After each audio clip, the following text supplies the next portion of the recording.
Now, to hold a referendum or not, it's a hot topic of conversation when discussing the European Treaty, and it is one the UK Independence Party will be pushing for at their party conference, which starts today. The UKIP leader Nigel Farage joins us now from Birmingham. Very good morning to you, Nigel Farage. Can you tell us first of all about... I understand you're going to propose a pact with the Conservative Party. What's the plan?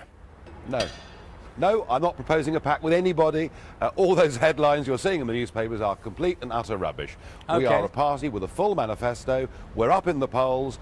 The speculation about a pact is coming from members of the Conservative Party who are saying we must do a deal with UKIP, and I'm making it absolutely clear that I would not do a deal under any circumstances unless the Conservative Party would have given, or the Labour Party for that matter, would have given absolute promise, written in blood, that they'd give us a full, free and fair referendum on our continued membership of the EU.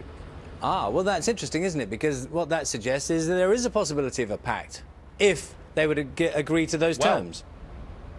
Well, it'll need a big change because Mr Cameron has said on at least half a dozen occasions, I don't want there to be a referendum on EU membership.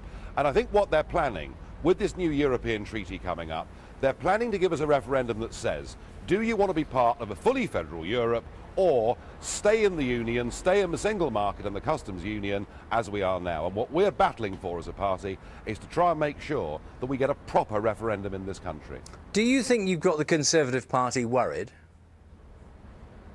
I think we have, since the last general election, got the Conservative Party worried. I mean, a lot of people have come to us, some from Lib Dem, some from Labour, but the bulk that have come to us in the last 2 years have come from the Tories, and they look at David Cameron and what they see is another brand of social democracy.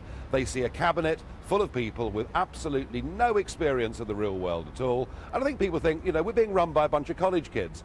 They look at UKIP and they say, well, UKIP may not be perfect, but at least it's led and full of people who've run businesses and got experience of life.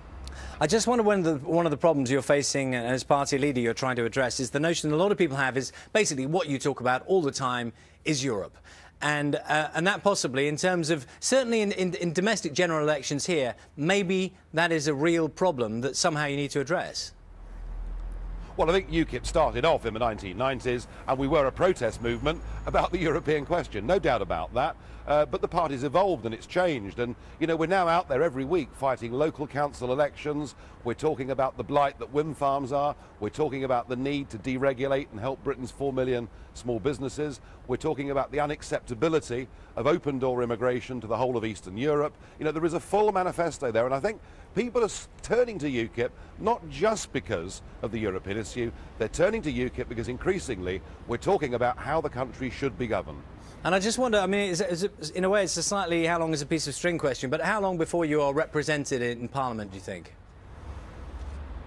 Well, I wish I knew the answer to that. The sooner the better, of course, from my perspective. All I would say is that if you look at the local council results that we had last May and the by-elections that happen every week, you will see we're making real progress. Our poll ratings have more than trebled in the last 2 years. We haven't made that breakthrough in domestic politics yet, but we're getting very much closer. Nigel Farage, we'll leave it there. Thank you very much for your time this morning.